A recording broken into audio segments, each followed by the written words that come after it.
खबर कोटा से है, जहां पर चिकित्सा विभाग की बड़ी कार्रवाई देखने को मिली है। टीम ने यहां से 3 क्विंटल मावा जब्त किया है। शॉपिंग सेंटर इलाके में इस कार्रवाई को अंजाम दिया गया। बस से अवैध तरीके से मावे को ले जाया जा रहा था। शुद्ध के लिए युद्ध अभियान के तहत इस कार्रवाई को अंजाम दिया गया है। तो लगातार शुद्ध के लिए युद्ध अभियान के तहत कोटा में कार्रवाई चिकित्सा विभाग की टीम दे रही है। खाद्य सुरक्षा की टीम ने इस बड़ी कार्रवाई को अंजाम दिया है और करीब 3 क्विंटल मिलावटी मावा बरामद किया है। और इस मावे की कीमत करीब 60,000 रुपए बताई जा रही है। जो मावा बरामद किया गया है उसे दिल्ली ले जाया जा रहा था। अवसर पर खाद्य पदार्थों की खपत ज़्यादा बढ़ जाती है, जिसमें मावा और दूध से बने प्रोडक्ट ज़्यादा काम में आते हैं लोगों के मिठाई वगैरह बनाने में। तो इस दौरान जो है इस तरह के मावों की जो है खेप भी जगह जगह पर विभिन्न समय पर देखी जाती है। इसी दौरान शुद्ध का युद्ध जो अभियान सरकार ने चलाया हुआ है, जिंदगी बर्बाद कर सकता है, कितने लोगों में नुकसान पहुंचा सकता है इतना मावा। ये देखो, ये इस तरह के जो मिलावटी मावे हैं उनसे लीवर और पेट संबंधित परेशानियां हो सकती हैं। अब अगर यूँ मान के चलें, अपन लगभग 50 या 100 ग्राम एक आदमी के पास जाता है, 2 से 3,000 आदमियों तक स्वास्थ्य का खिलवाड़ हो सकता था। तो इसी खबर पे अधिक जानकारी के साथ हमारे सहयोगी ओम प्रकाश हमारे साथ जुड़ गए हैं। ओम प्रकाश, शुद्ध के लिए युद्ध अभियान का असर यहां देखा जा रहा है कोटा में, यह कामयाबी कैसे मिली टीम को? जी, चिकित्सा विभाग की टीम को किसी अनजान व्यक्ति के मार्फत सूचना मिली थी कि दिल्ली से 300 किलो जो मावा है वो जो मिलावटी हो सकता है और वो एक बस के माध्यम से यहाँ कोटा पहुंच रहा है। पुलिस की टीम ने वहां दबिश देकर बस से वो मावा उतारा, लेकिन जो अपराधी हैं वो फिलहाल पकड़ में नहीं आए। ये मावा किसका है, कहां से कहां तक जाना है, इसके बारे में फिलहाल कोई जानकारी नहीं मिल पाई है। अपराध करने वाले ये सातिर किस्म के बताए जा रहे हैं, जो ऐसा लगता है कि यदि मावा पकड़ में आ जाएगा तो वो किसी का नाम सामने नहीं आएगा। लेकिन फिलहाल चिकित्सा विभाग की टीम ने इस पूरे 300 किलो जो मावा है पकड़ा है, ये निश्चित रूप से मिलावटी है। उन्होंने प्रारंभिक जांच में पाया है ये करीब 2,000 लोगों को यदि ये मार्केट में सप्लाई हो जाता तो दीपावली के इस मौके पर 2,000 लोगों की स्वास्थ्य के साथ खिलवाड़ हो जाता और स्वास्थ्य बिगाड़ देता। तो कुल मिला के ये कहा जा सकता कि शुद्ध के लिए युद्ध अभियान। ओम प्रकाश, जो ये मावा बस में ले जाया जा रहा था तो कौन ले जा रहा था, इसके बारे में पता नहीं चल पाया? जी, ये दिल्ली से किसी अनजान व्यक्ति ने रखा है, जैसा अभी प्रारंभिक जांच में सामने आया, और ये कोटा उतारा गया है। लेकिन उतारने के बाद चिकित्सा विभाग की टीम ने दबिश दी। एक ट्रेवल्स एजेंसी पर ये मावा उतारा गया है। ट्रेवल्स एजेंसी का फिलहाल कहना है कि यहाँ से कोई अनजान व्यक्ति लेने वाला था, लेकिन फिलहाल इसके बारे में कोई जानकारी नहीं मिल पाई है। चलिए, बहुत शुक्रिया ओम प्रकाश आपका तमाम जानकारी के लिए। मिलावटी सामानों के खिलाफ प्रदेश भर में कार्रवाई जारी है। शुद्ध के लिए युद्ध अभियान के तहत प्रदेश के कई शहरों में कार्रवाई की गई। आपके टीवी स्क्रीन पर 3 तस्वीरें हैं। अलवर, टोंक और कोटा की यह तस्वीर है, जहां पर खाद्य विभाग ने छापेमारी की। अलवर के खुशखेड़ा में 3,000 लीटर नकली घी जब्त किया गया। वहीं टोंक में टीम ने छापामार कार्रवाई करते हुए नकली घी के कारोबार का भंडाफोड़ किया। वहीं कोटा में शुद्ध के लिए युद्ध अभियान के तहत चिकित्सा विभाग की टीम ने आधा दर्जन प्रतिष्ठानों पर निरीक्षण किया और ऑनेस्ट मिल्क प्लांट से दूध और पनीर के सैंपल लिए।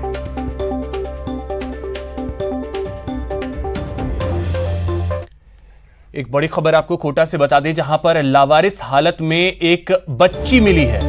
इलाज के दौरान बच्ची की मौत हो गई है। सड़क किनारे चादर में लिपटी हुई ये बच्ची मिली। आरके पुरम इलाके में बच्ची मिली थी और इलाज के दौरान इस बच्ची की मौत हो गई। तो एक बार फिर से कहें तो मानवता शर्मसार हुई है, ममता शर्मसार हुई है। और कोटा से ये बड़ी खबर, जहां पर लावारिस हालत में एक बच्ची मिली।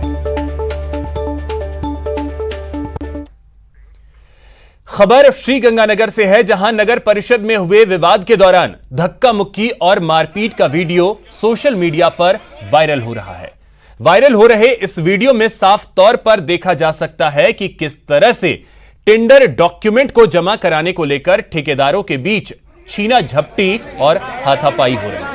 आपको बता दें कि नगर परिषद में विभिन्न वार्डों में होने वाले विकास कार्यों के लिए कल टेंडर जमा कराए गए थे, जिसको लेकर नगर परिषद में जमकर हंगामा हुआ। इसी दौरान ठेकेदारों के बीच वाद विवाद के साथ साथ धक्का मुक्की और मारपीट तक की नौबत आ गई। अब इसका वीडियो जो है वो सोशल मीडिया पर वायरल हो रहा है।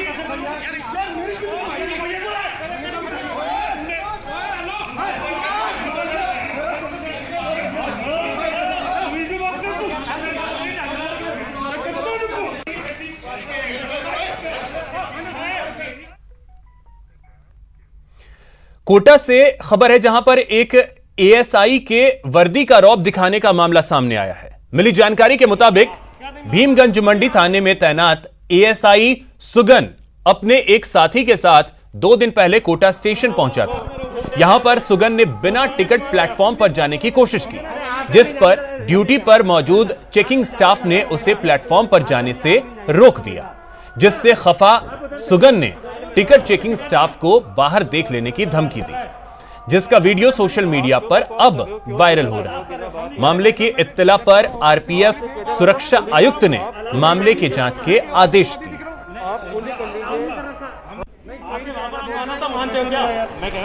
क्या नहीं मानते? कुछ नहीं, हम बहस नहीं कर रहे। बड़े साल के पैर पड़ते रहते, बिल्कुल उनको देते रहते, बिल्कुल भी नहीं मानते। तुम भी वो करोगे, अरे आपको नहीं जाने दो, हम नहीं करेंगे। धर्मेंद्र आप नहीं जाओगे, खत्म हो गई बात। आप चलिए, आप नहीं जाएंगे, खत्म हुई बात। आप उधर चलिए, आपको भी सिखा दूंगा। बकवास कर रहा है। एक बड़ी खबर आपको बता दें, छत्तीसगढ़ के नारायणपुर से यह बड़ी खबर है जहां पर नक्सलियों ने आईईडी ब्लास्ट किया है। ब्लास्ट में आईटीबीपी का एक जवान घायल हो गया है। कचापाल सड़क पर यह ब्लास्ट किया गया। सर्चिंग पर जवान निकले थे। एसपी ने इस बात की पुष्टि की है। तो छत्तीसगढ़ के नारायणपुर से यह बड़ी खबर जहां पर नक्सलियों ने एक आईईडी ब्लास्ट किया है और इसमें आईटीबीपी का एक जवान घायल हो गया है। कचापाल सड़क पर यह ब्लास्ट किया गया।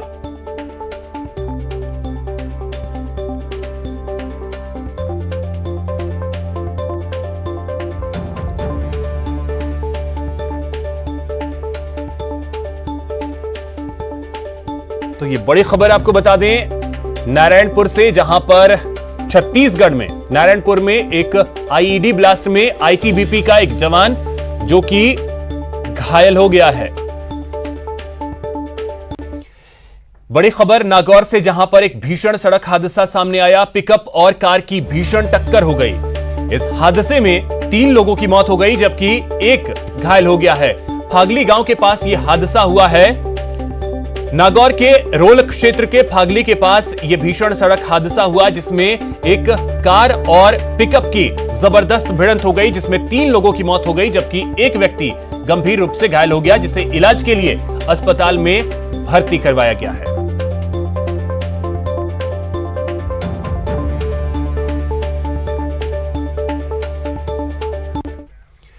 बात 12 की करते हैं, जहां पर ग्रामीणों का हंगामा देखने को मिला है। देर रात तक यहां हंगामा चलता रहा। बिजली कर्मचारियों के खिलाफ प्रदर्शन किया है ग्रामीणों ने।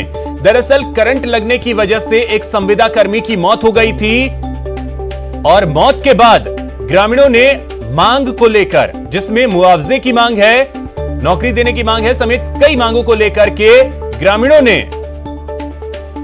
हंगामा किया है।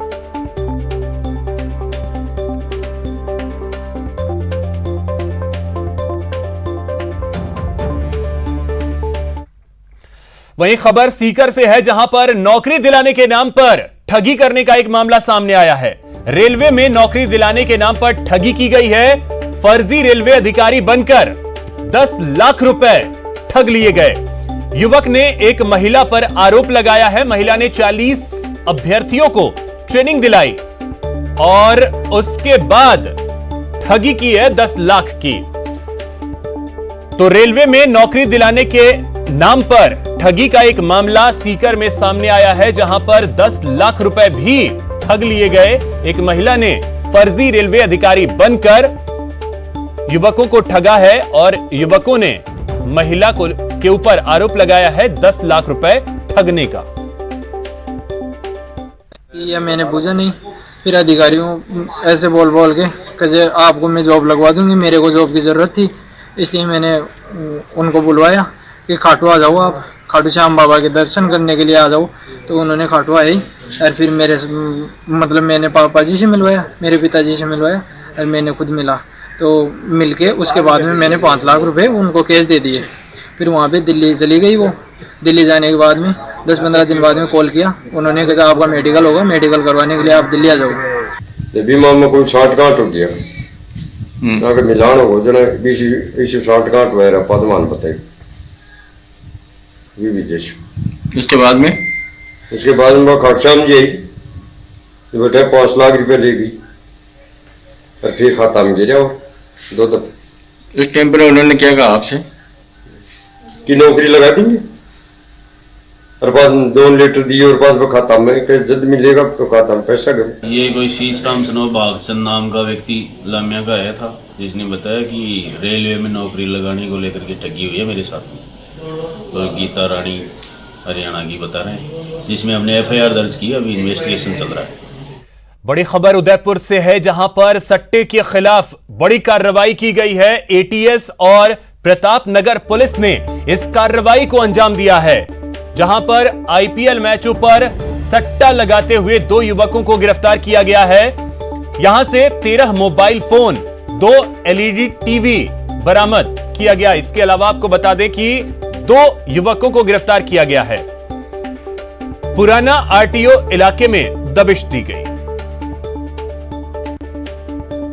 एक बड़ी खबर चित्तौड़गढ़ से है, जहां पर डोडा तस्कर को गिरफ्तार किया है। मंगलवार थाना पुलिस ने इस कार्रवाई को अंजाम दिया और डोडा तस्कर को गिरफ्तार कर लिया है। पिछले 3 साल से यह फरार चल रहा था, जिसकी गिरफ्तारी हुई।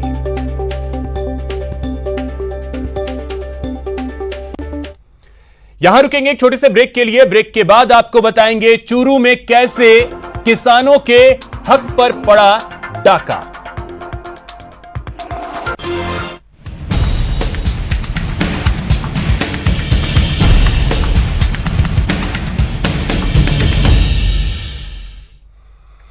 ब्रेक के बाद आपका स्वागत है।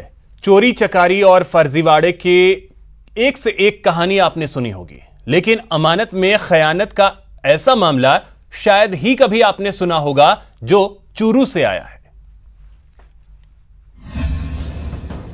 बेईमानों पर चला कानून का कोड़ा, करप्शन ने कहीं का न छोड़ा।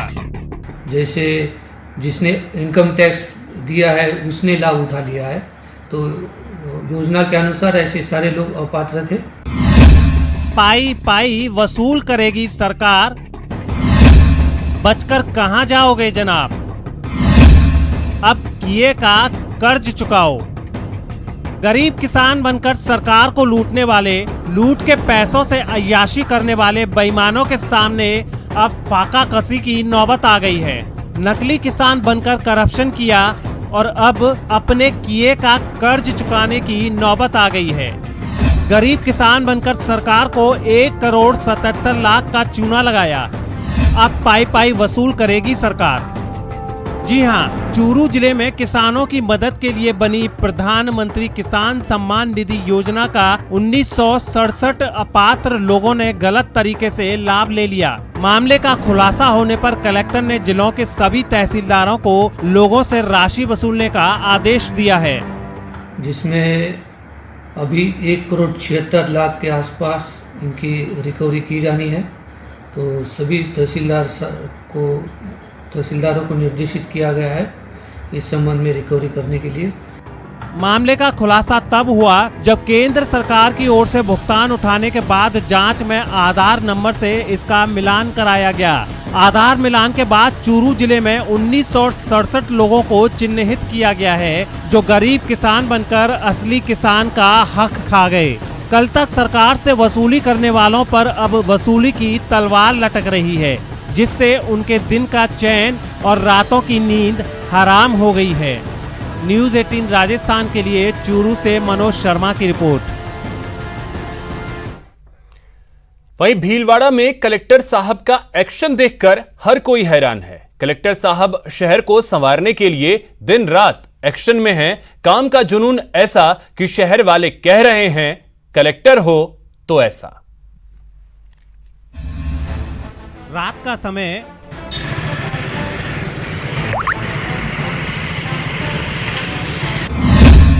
बाइक पर सवार।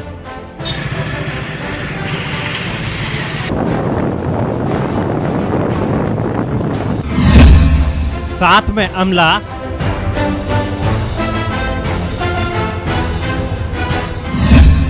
सिस्टम का इंस्पेक्शन।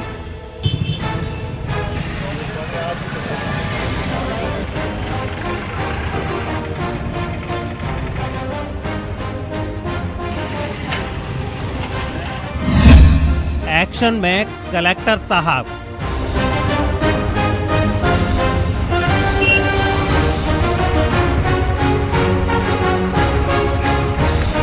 सुधार तो कर लिया इन्होंने अभी, लेकिन अभी बहुत काम करना बाकी है। जो अल्टीमेटम दिया उस पर कितना अमल किया, ये जानने के लिए फुल एक्शन मोड में है कलेक्टर साहब। तभी तो रात में भी भीलवाड़ा की सड़कों और गलियों में घूम रहे हैं शहर कलेक्टर। दिन के दौरान तो सब एक्शन में होते हैं, लेकिन रात को शहर का हाल कैसा है ये जानने के लिए शहर भ्रमण पर निकले हैं कलेक्टर शिव प्रसाद एम नकाते। साहब ने हेलमेट लगाया, बाइक स्टार्ट की और निकल पड़े शहर का जायजा लेने। पिछली पेट्रोलिंग के दौरान जिसका जो टारगेट तय किया वो कितना पूरा हुआ, इसका हिसाब किताब लिया। तो जो टारगेट 30 तारीख तक काम पूरे करने के दिए थे, उनमें से कितने कार्य पूरे हो गए हैं वो देखने आए। तो कुछ निश्चित रूप से कार्य इन्होंने किए हुए हैं। 80 से 90% तक प्रोग्रेस है। जो काम पर खरा उतरा उसे शाबाशी दी और जिसने ढिलाई बरती उसे फटकार भी लगाई और फिर से तय वक्त पर काम खत्म करने की बात भी याद दिलाई। सुधार तो कर लिया इन्होंने अभी, लेकिन अभी बहुत काम करना बाकी है। शहर की सड़कों की और सफाई की स्थिति को बेहतर बनाने का प्रयास किया जा रहा है और इसमें सभी अधिकारी मिलकर कोशिश कर रहे हैं कि यह जल्द से जल्द कार्य पूरा हो जाए। दिवाली का मौका है तो ऐसे में शहर का मेकओवर जरूरी है, इसलिए कलेक्टर साहब ने सड़कों की सूरत संवारने, सीवरेज दुरुस्त करने और बाजार गलियों में साफ सफाई के आदेश दिए हैं। मिल रही शिकायतों के बाद जगह जगह सीवरेज और अन्य किए जा रहे कामों का निरीक्षण भी किया। 10 नवंबर तक पूरे शहर के सड़कों को ठीक करने का एक टारगेट इनको दिया है, तो लगातार मॉनिटरिंग करके स्थिति को सुधारा जाएगा। इससे पहले भी कलेक्टर साहब स्कूटर और साइकिल से शहर का इंस्पेक्शन कर चुके हैं। 10 नवंबर तक सभी अधूरे काम पूरा करने का अल्टीमेटम भी दे चुके हैं, ताकि उनके रहते शहर वालों को किसी भी तरह की समस्या न हो। कलेक्टर साहब के इस एक्शन पर सब यही कह रहे हैं, वाह कलेक्टर हो तो ऐसे। भीलवाड़ा से न्यूज़ 18 राजस्थान के लिए प्रमोद तिवारी की रिपोर्ट। एक बड़ी खबर आपको बता दें, जयपुर से है, जहां पर सट्टे के खिलाफ कार्रवाई की गई है। विश्वकर्मा थाना पुलिस ने इस कार्रवाई को अंजाम दिया है। आईपीएल मैचों पर सट्टा लगाते हुए 6 सटोरियों को गिरफ्तार किया गया है। 58 मोबाइल फोन बरामद किए गए हैं। 2 लैपटॉप जब्त किया गया। 74,000 रुपए नकदी भी बरामद हुई। तो लगातार सट्टे के खिलाफ कार्रवाई जारी है प्रदेश में। जयपुर में एक बड़ी कार्रवाई को अंजाम दिया है विश्वकर्मा थाना पुलिस ने, जहां पर सट्टे के खिलाफ कार्रवाई करते हुए 6 सटोरियों को धर दबोचा।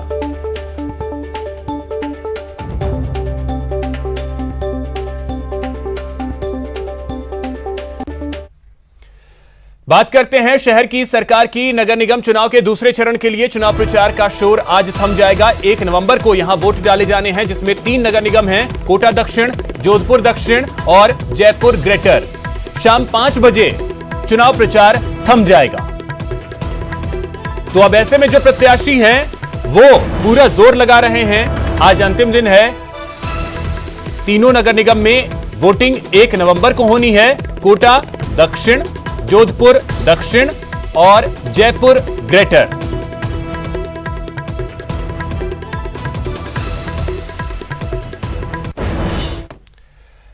बात जयपुर ग्रेटर की करें तो यहां 150 वार्डों के लिए 1 नवंबर को चुनाव होने वाले हैं। रण के उम्मीदवार धुआंधार प्रचार प्रसार करने में जुटे हैं। जगह जगह रैलियां की जा रही हैं। ज्यादा से ज्यादा लोगों तक पहुंचने की कोशिश हो रही है। रैलियों के दौरान कई जगहों पर सोशल डिस्टेंसिंग की धज्जियां उड़ी। आपको बता दें, 5 बजे के बाद राजनीतिक रैलियों का शोर थम जाएगा। जयपुर ग्रेटर नगर निगम चुनाव के लिए प्रचार का शोर आज थम जाएगा और अंतिम समय में प्रत्याशियों ने पूरी ताकत जो है झोंक दी है। प्रत्याशी डोर टू डोर जाकर जो है मतदाताओं को रिझाने में जुटे हैं। आप देख सकते हैं किस तरीके से जो है वो प्रत्याशी जो है वो घर घर दुकान दुकान जाकर जो है वो वोट मांग रहे हैं मतदाताओं से। आज शाम 5 बजे तक प्रचार प्रत्याशी कर पाएंगे, उसके बाद जो है लाउड स्पीकर का शोर थम जाएगा। अब आज आखिरी दिन है प्रचार का, किस तरीके से ज्यादा मतदाताओं तक पहुंचने का प्रयास कर रहे हैं? वैसे तो हमने सभी मतदाताओं से हमने 2 बार से जनसंपर्क कर लिया है और अब आज आखिरी दिन है प्रचार का 5। तो आज चुनाव प्रचार का अंतिम दिन है। वार्ड 42 से बीजेपी उम्मीदवार वीरेंद्र सिंह शेखावत ने आज अपने क्षेत्र में पीले चावल बांटकर लोगों से सपरिवार वोट करने की अपील की।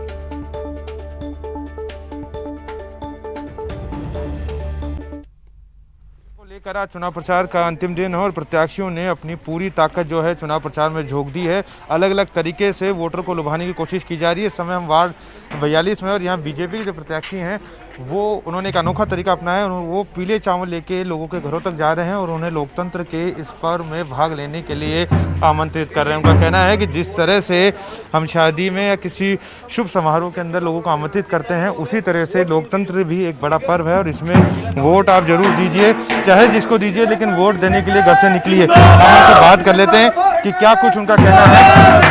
वीरेंद्र जी हमारे साथ हैं। वीरेंद्र जी, एक अनोखा तरीका आपने अपनाया है, क्या संदेश दे रहे हैं आप? लोकतंत्र का सबसे बड़ा पर्व है चुनाव जी, और हम इस चुनाव के अंदर सबके घर घर जाके पीले चावल दे रहे हैं ताकि हमारी तरफ से सिग्नल होता है कि आपको वोट जरूर देना, चाहे आप किसी भी पार्टी को किसी को वोट करें उसमें कोई इश्यू नहीं है, लेकिन वोट जरूर दें। ये नहीं हो कि किसी कोरोना के डर से या किसी और वजह से या किसी काम की व्यवस्था की वजह से आप वोट डालने नहीं जाएं। हम सबको समझा रहे हैं कि वोट की महत्व क्या है, महत्व जो है वोट का वो समझाने की कोशिश करें। और एक पीले चावल का जो हमारे राजस्थानी संस्कृति में है कि पीले चावल देके निमंत्रण देना, जैसे गणेश जी होते हैं तो वो निमंत्रण दे रहे हैं सभी वोटर्स को। आपको बीजेपी ने उम्मीदवार बनाया है, किन स्थानीय मुद्दों पर आप चुनाव लड़ रहे हैं? जी, भारतीय जनता पार्टी की वार्ड नंबर 42 से मैं उम्मीदवार हूँ बीजेपी से, और सबसे बड़ा जो हमारा मुद्दा है काफी पुरानी। अमेजॉन ग्रेट इंडिया फेस्टिवल के जरिए आपको अपनी जरूरत के सामान पर बम्पर छूट मिल रहा है, लेकिन सबसे बड़ी डील हासिल करने के लिए बने रहिए अमेजॉन के साथ, जो दिन में 3 दफे हॉट डील का ऐलान करता है। ग्रेट इंडियन फेस्टिवल खुशियां gifting days live now. Great Indian festival खुशियां गिफ्टिंग। फिलहाल इतना ही, नमस्कार।